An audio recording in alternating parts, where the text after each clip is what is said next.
আল্লাহর নবী ইন্তিকালের আগে কয়েকদিন ঘরের মধ্যে আমার মায়ার নবী ছিলেন অসুস্থ অবস্থায়।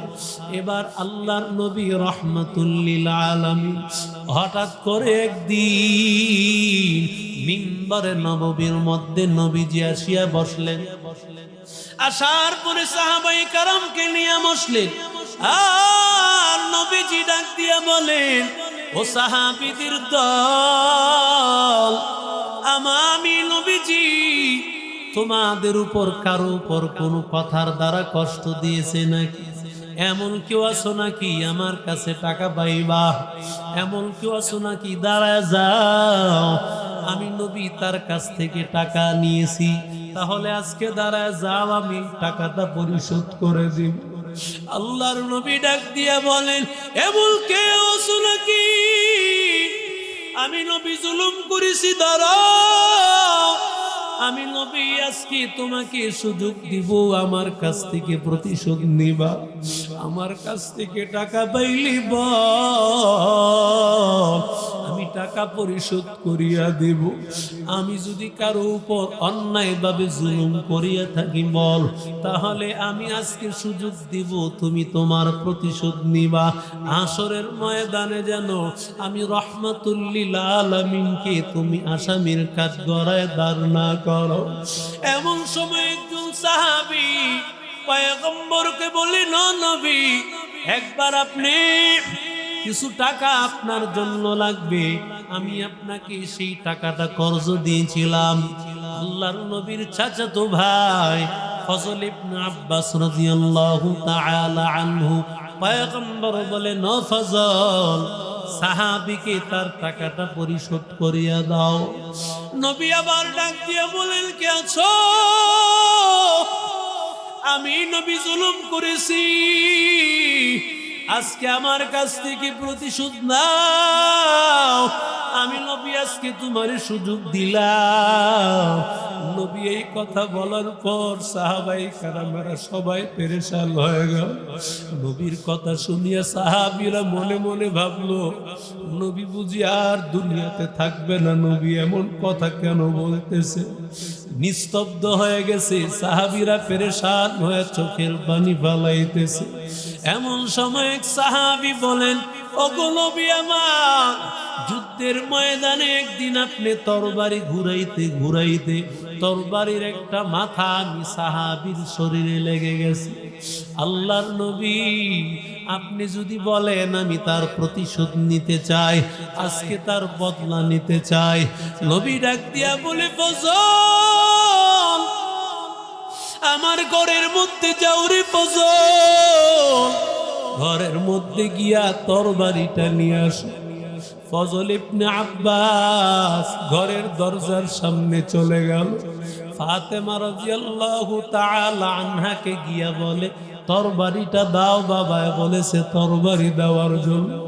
ফাতেমা বলেন, বাবা এনা অসুস্থ, এখন তো কোনো যুদ্ধের সময় না, কেন আপনি তরবারি চাইতেছেন? ফজল ইবনে আব্বাস বলেন, কোন সাহাবী জানি নবী তার উপর আঘাত করেছিলেন, আজকে নবীর কাছ থেকে এসে প্রতিশোধ নিতে চায়। নবী তারে বদলা নেওয়ার সুযোগ দিয়েছেন, তরবারি দিয়ে আজকে নবীর নাকি সে আঘাত করবে।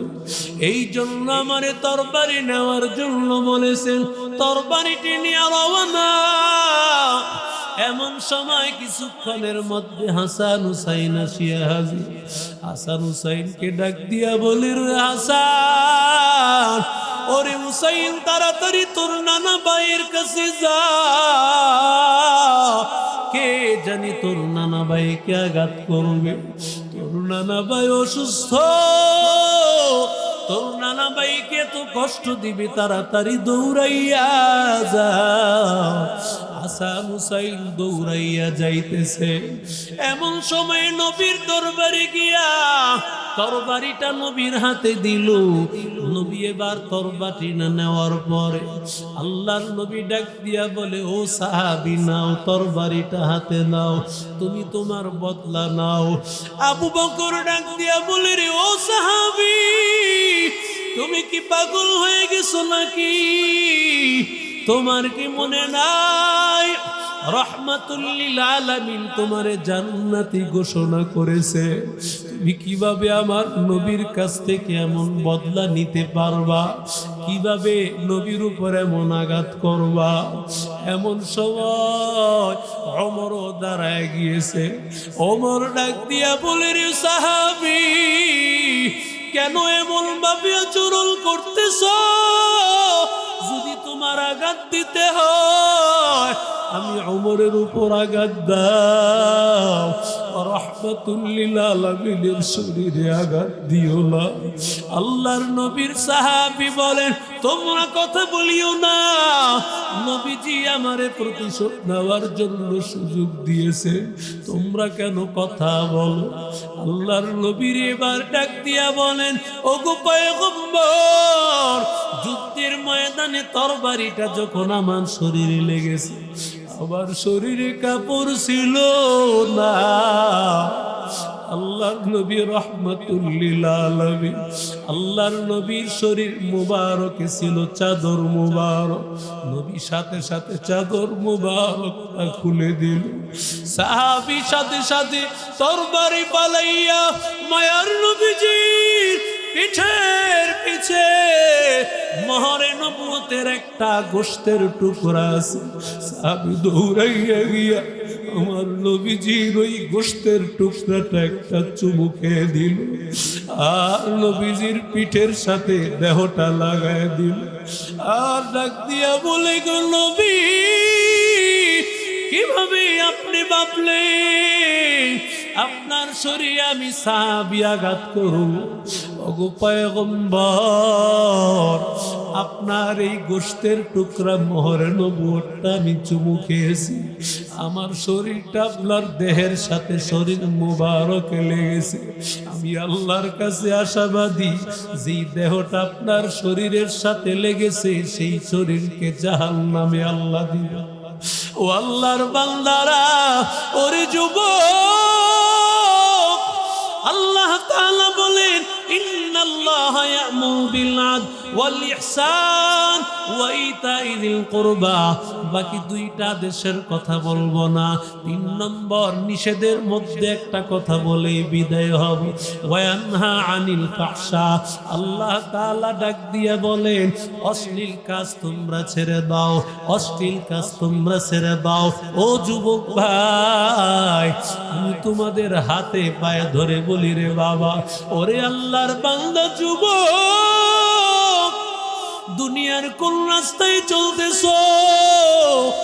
ওরে বান্দা, আল্লাহকে রাজি করিয়া না চললে রে বাবা, যদি নামাজের রাস্তায় না চলতে পারো, রে বান্দা মসজিদের সাথে মহব্বত না করতে পারো, তোমার জন্য জাহান্নামের রাস্তা খুলে যাবে। ও আল্লাহর বান্দারা, ও পর্দার অন্তরালের আম্মা জান, আজকে মা বোনেরা, বহু মা বোনেরা এমন আছে নিজেরে পর্দায় আবৃত করতে পছন্দ করে না। অনেকে মনে করে পর্দাটা একটা বোঝা। ও আল্লাহর বান্দারা, রহমাতুল লিল আলামিনের কন্যা ফাতেমা রাদিয়াল্লাহু তাআলা আনহা নিজেরে কেমন ভাবে আবৃত করে গিয়েছেন। খাদিজাতুল কুবরা রাদিয়াল্লাহু তাআলা আনহা নিজেরে কিভাবে আবৃত করে গিয়েছে। ওরে আল্লাহর বান্দাদের দল, আল্লাহ তাআলা ডাক দিয়া বলেন, ও নারী, তুমি তোমার এই চেহারাটার মধ্যে যদি একটা কাপড় দিয়ে দাও, তোমার সৌন্দর্য যদি দেখতে না পায়, ও আল্লাহর বান্দারা, কারণ এই তোমার পেটের মধ্যে আমি আল্লাহ তোমার এই গর্বটা বানাইছি। খাদি তোমার এই গর্বটা আব্দুল কাদের জিলানী আসার গর্ব, তোমার এই গর্বটা হলো খাজা মুঈনুদ্দিন চিশতি আসার গর্ব, তোমার এই গর্বটা হলো হাফিজি হুজুর আসার গল্প, হাফিজি হুজুর আসার একটা গর্ব। দুনিয়ার যত বড় বড় ওলি, দুনিয়ার যত বড় সাহাবী, দুনিয়ার যত বড় আল্লাহওয়ালা, সব কিছু আসে নারীর গর্ব থেকে, ঠিক কি না জোরে বলেন? নারী যদি ভালো হয় তাহলে তার গর্ভের সন্তানটাও ভালো হবে। যেই নারী পরপুরুষকে দেখার পরে নিজের পর্দায় আবৃত করে নেয়, আল্লাহর বান্দারা নিজের লুকায় ফেলে। দেখেন না, একটা হরিণ, এই যে সুন্দরবন এলাকা কাছেই আপনাদের সামনে, সুন্দরবনে কত সুন্দর সুন্দর হরিণ, সুন্দরবনের হরিণ মানুষকে দেখার পর নিজের লুকায় ফেলে, নিজেকে আবৃত করে ফেলে, বহু দূরে চলিয়া যায়, আবৃত করে ফেলে, মানুষের আড়ালে চলিয়া যায়। আল্লাহ তাআলা এই জন্য একটা হরিণের মধ্যে মৃগনাভি আল্লাহ দিয়েছেন, যেই মৃগনাভির দাম কোটি কোটি টাকা তার দাম।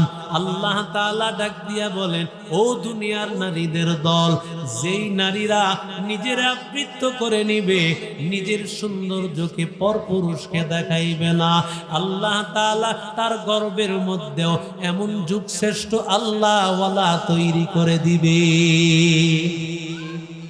এরে নবীর আশিক উম্মতের দল, ও যুবক, ফাতেমা রাদিয়াল্লাহু তাআলা আনহা পয়গম্বরের সোহবতে ফাতেমা কেমন পর্দা করেছে।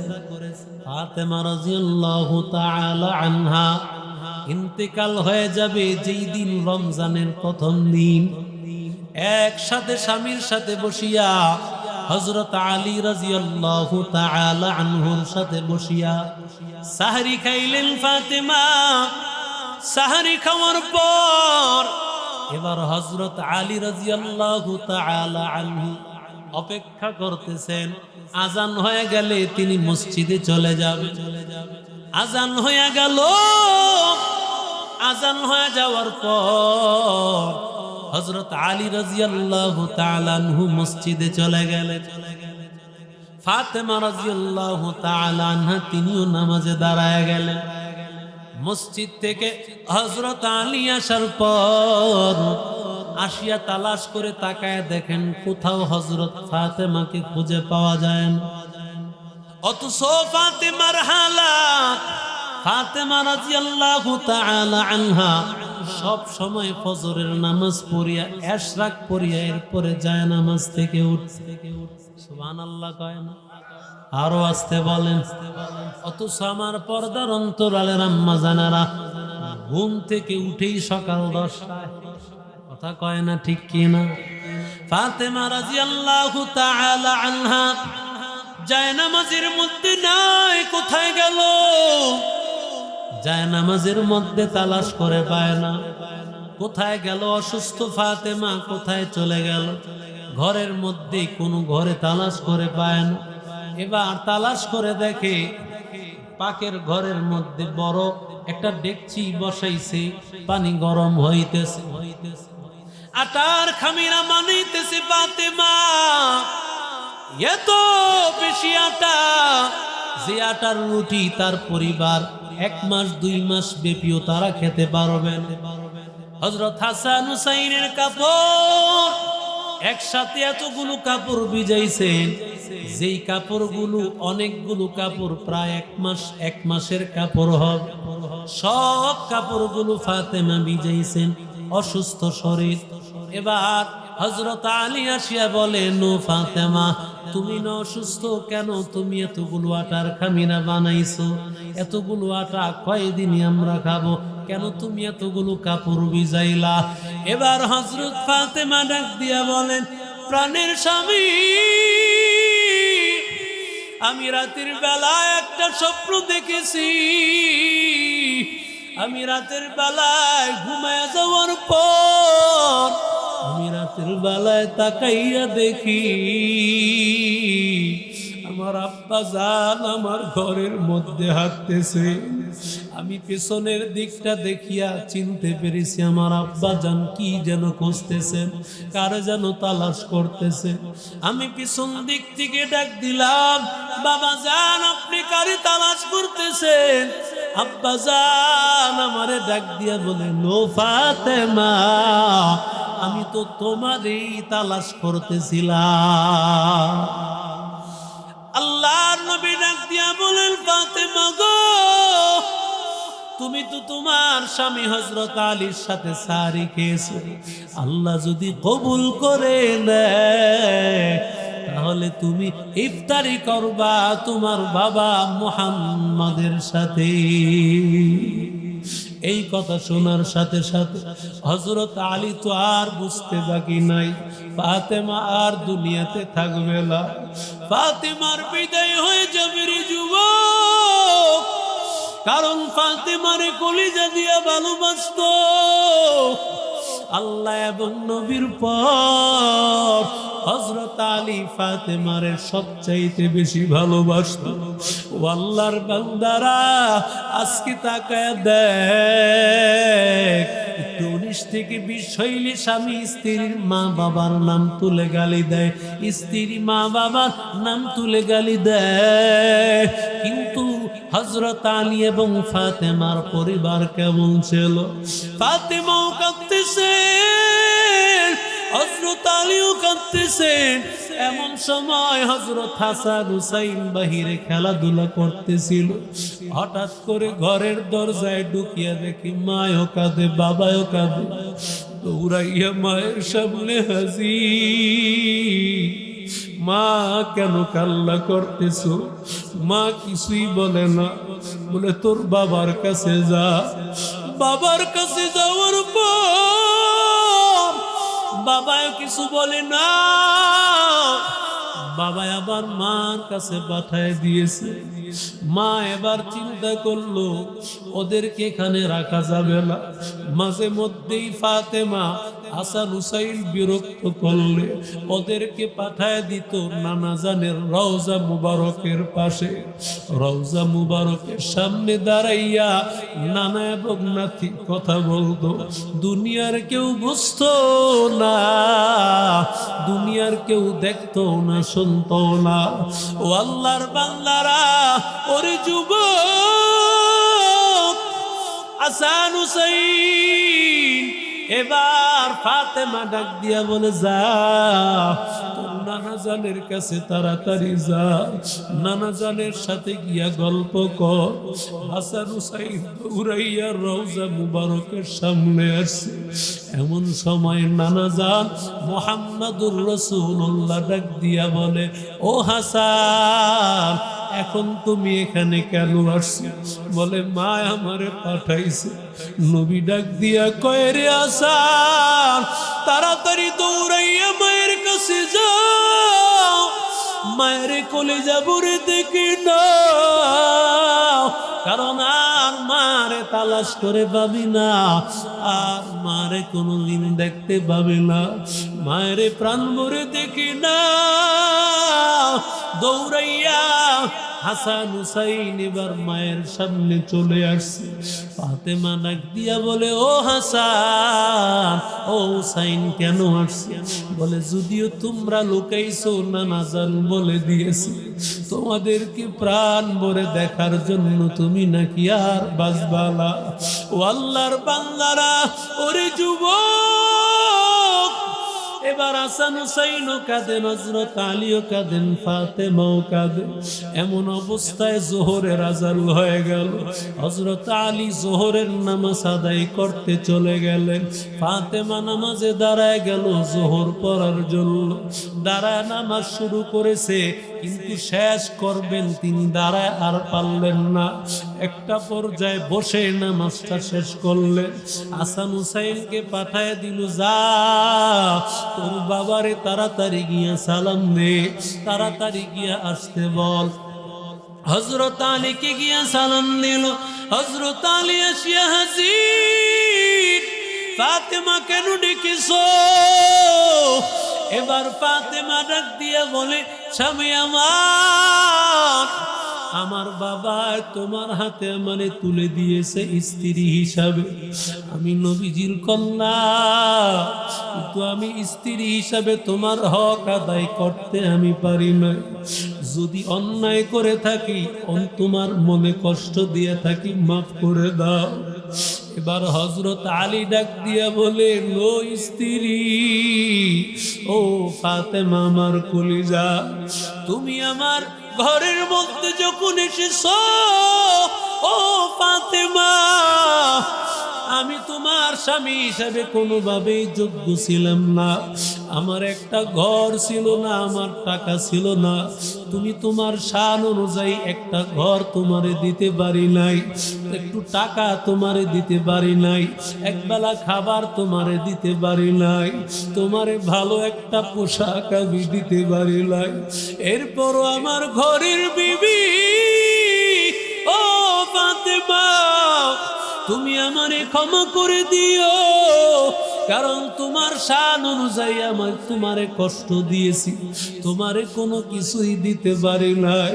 ফাতেমায় বলে আমারে মাফ করে দাও, কারণ হাসরের ময়দানে যদি আমার নবীরে, আমার বাবারে আল্লাহ জিজ্ঞাসা করে কেন তোমার কন্যাটা স্বামীর সাথে বেয়াদবি করেছে, ও আল্লাহর বান্দারা, ওরে যুবক ফাতেমা রাদিয়াল্লাহু তাআলা আনহাকে এবার হযরত আলী ডাক দিয়া বলেন, ও বিবি কেন ডেকেছো একটু বলো না বিবি।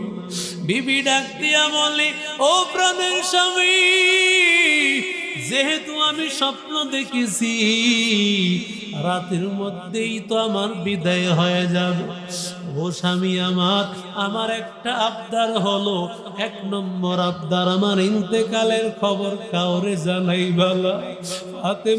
ফাতেমার এই কথা শুনিয়া হযরত আলী বলেন, ও ফাতেমা এটা কেমন কথা ফাতেমা, তুমি নবীর কলিজার টুকরা, সাইয়্যিদাতু নিসাই আহলিল জান্নাহ, জান্নাতের সব মহিলাদের সরদারিনী, নবীর কলিজার টুকরা মারা গিয়েছেন, সব সাহাবীরা আসবে জানাজায়, ঘোষণা শুনলে সবাই আসবে, কেন জানাইবো না, এটা কেমন কথা ফাতেমা। ফাতেমা বলে, না না, আমার ইন্তেকালের কথা কাউরে জানাইতে পারবা না। কেন ফাতেমা?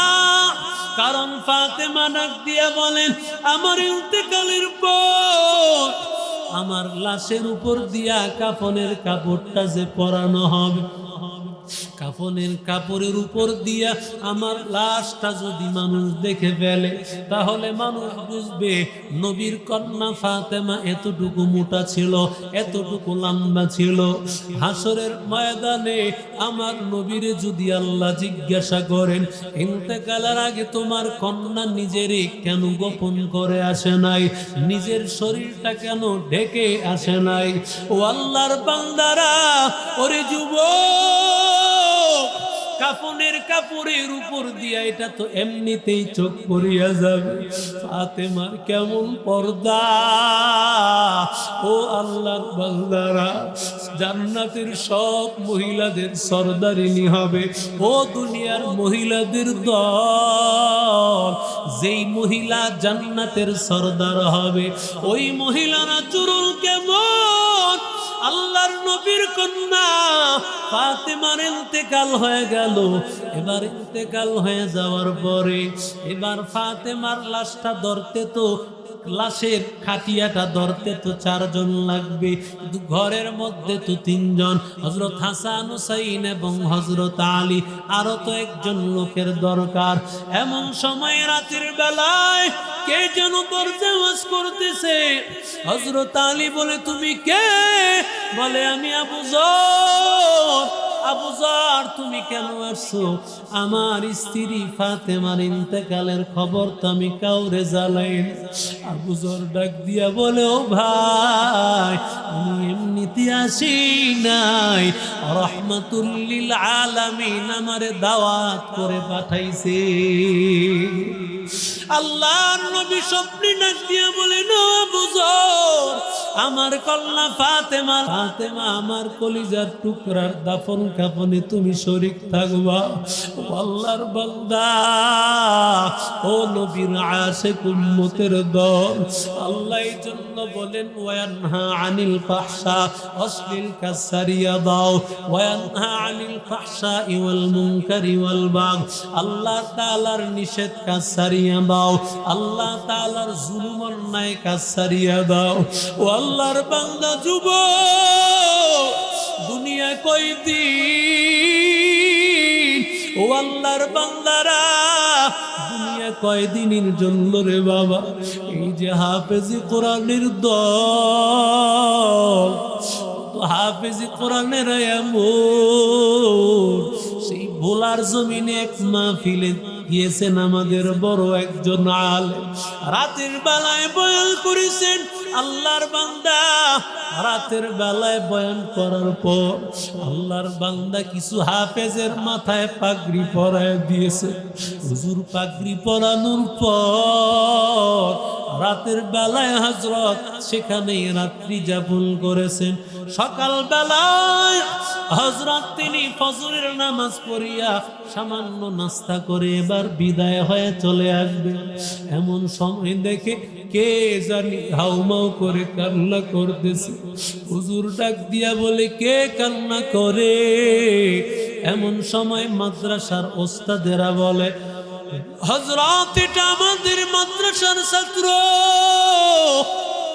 গতকাল আপনি তার মাথায় পাগড়ি পরায় দিয়েছে। হুজুর বলে, তারে আমাদের সামনে নিয়ে আসুন। ছেলেটা আসার পর হুজুরের সামনে আসিয়া হাউমা করিয়া কান্না করতেছে আর বলে, হুজুর আমি গতকাল আপনার খেদমত করেছি, সারাদিন আপনার খেদমতে ছিলাম। হুজুর যার কবরের সামনে দাঁড়াইয়া আমি কান্না করতেছিলাম, তিনি আমার মা, জনম দুঃখিনী মা। আমার মা বড় কষ্ট করিয়া আমারে মাদ্রাসায় পড়াইছে। বলে, হুজুর আমার জন্মের কিছুদিন পর আমার বাবা দুনিয়া থেকে বিদায় হয়ে চলে গেছে। আমার বাবার ইন্তেকালের পর আমার মা অন্যের বাড়িতে কাজ করে করে আমারে মাদ্রাসায় পড়ায়। আমরা যেদিন কোরআন শরীফের সবক নিয়েছি, মাদ্রাসার হুজুরেরা বলেছেন মিষ্টান্নের ব্যবস্থা করা লাগবে, বাসা থেকে টাকা নিয়ে আসো, মিষ্টির ব্যবস্থা করে নিয়ে আসো। হুজুরেরা এই কথা বলার পর সব ছাত্ররা তাদের মা বাবারে গিয়া মিষ্টান্নের ব্যবস্থার কথা বল। আমি আমার মার কাছে গিয়া বলি, মা কোরআন শরীফের সবক নিয়েছি,